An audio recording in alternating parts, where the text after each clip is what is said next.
Hey, Alice, Hollywood Vampires, man, this is so cool, and I know you've always been you've told the story over the years, but now to actually see the reincarnation of the Hollywood Vampires as a band, it's amazing. Well, it was a nice little piece of history, the drinking club was, and then, Johnny Depp and I were doing Dark Shadows in London, and was talking about those days, and Johnny is like pretty much a historian of hard rock, and a great guitar player. And we started talking about, well, wouldn't it be fun to put a band together? Hollywood Vampires, it's sort of dedicated to all of our dead drum friends, And basically, the Jim Morrisons, the Jimi Hendrixes, the guys that we drank with that are now, gone. And, there's no end of material there. So, Joe Perry walks in and goes, I'm in. Of course. We didn't even tell him what it was yet. He goes, I'm in, whatever it is. And so I've got two guitar players right there. Now you're looking for a bass player and a drummer, and, when you're recording, everybody shows up. It's great. All I had to do was hear what songs we were going to do, and, Dave Grohl says, I want to play on this, and, and Slash says, I want to play on that, and, Paul McCartney walks in and says, I got one, let's do this song.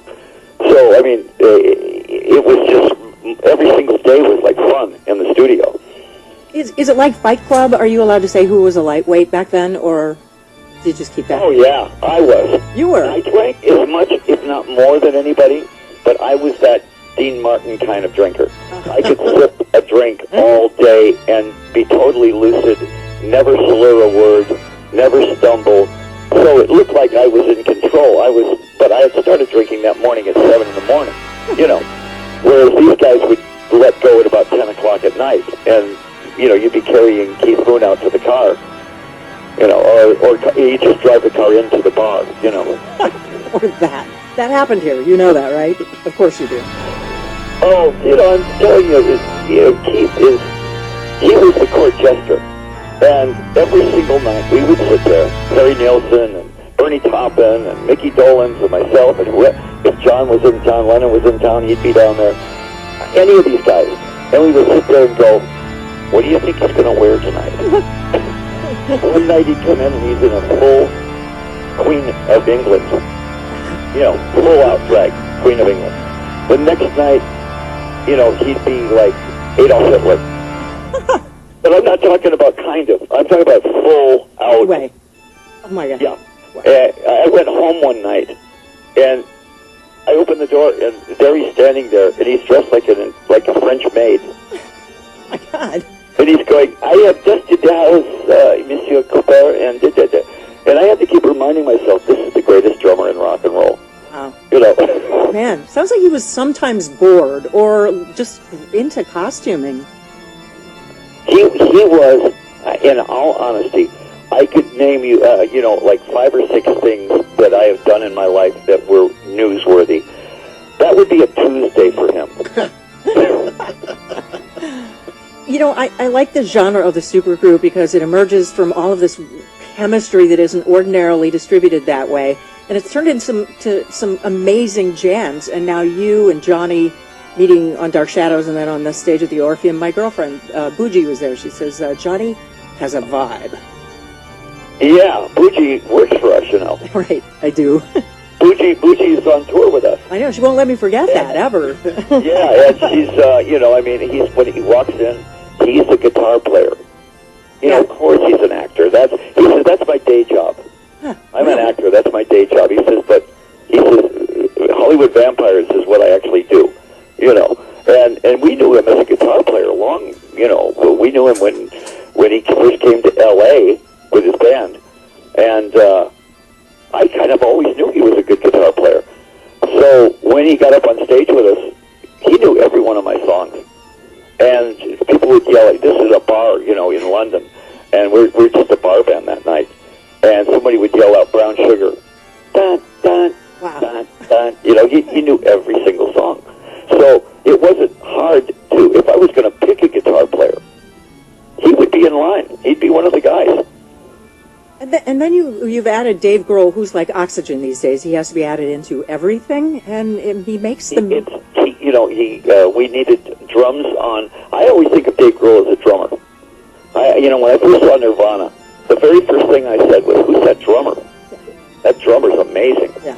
And that's the kind of drummer I like, is a guy that drives the band, not just a guy that, there are pocket drummers like Charlie Watts and Ringo and these guys that are great. They were still right in the pocket. Then there's the Keith Moon,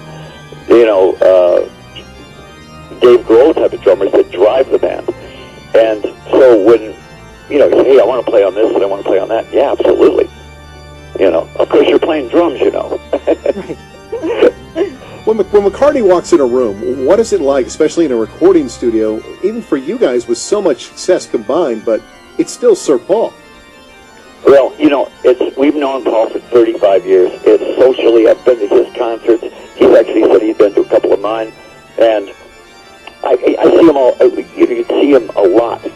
And when you're in the studio with him, though, all of a sudden everybody in the studio is a freshman. I don't care how many albums you've made, you're underclass because McCartney just walked in. And we all just stood there and kind of like frozen in the headlights. And he sits down at the piano and he goes, okay, you take the high part, I'll take the middle part. You take this, this. And we're looking at each other, his back is to us, and I'm looking at Johnny and Joe, and I'm going, that's Paul McCartney. And they're doing the same thing. They're going, that's Paul McCartney.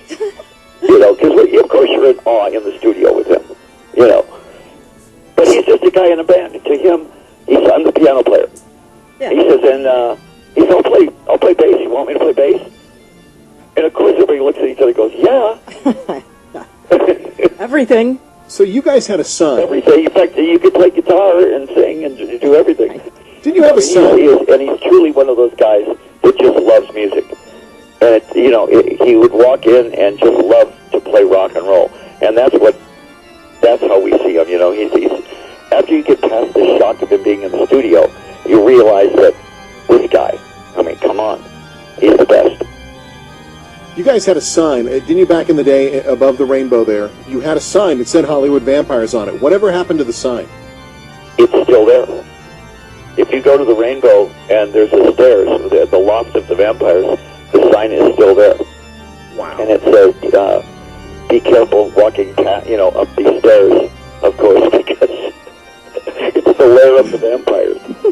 And, what it was the fact that everybody showed up at this bar every night. And it ended up that the management kind of said, we're going to give you the upstairs here because it's too much craziness if you guys are down here, in the public. It gets too crazy for you and for them. So they just gave us the lair of the vampires up there, and who was ever in town would show up, and that's where they'd go.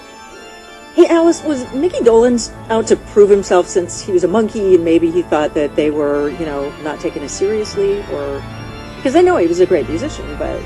Yeah, oh yeah, but, it's sort of like in this business, anybody that does what they do well is fine. If David Cassidy would have showed up, right, we would have gone, come on up. Acceptance. Dave drank more than myself or anybody. It was sort of like you'd be surprised the guys that were the heavy drinkers that could hold their own. Of course, nobody could outdrink Janis Joplin. She was like, heavyweight champion. No way. And Jim Morrison was pretty much right there in contention. First to go. And the fact that those guys died at 27, really not shocking if you knew them. Yeah. Because, they lived 80 years in 27 years, Yeah. And you know what? I know we were getting short on time. Jimi Hendrix, though, just to have all of these different interpretations of what he was as a person. So, what's the Alice Cooper version? Jimi was one of the nicest people I'd ever met. And one of just a down-home kind of guy. Of course, he was outrageous on stage, and he was his lifestyle was fairly outrageous. But when you talk to him, very soft-spoken, always laughing. I knew Jimmy pretty well. In fact, he was the first one that ever passed me a funny cigarette when I was a kid. And I said, okay. Wow. He used to blame or to take credit for you. Well, yeah, everybody says, the first time I ever tried this, who turned you on? I can actually say Jimi Hendrix did. Oh, yeah, that's amazing. Hey, can I ask, is this too personal? Where do you shop?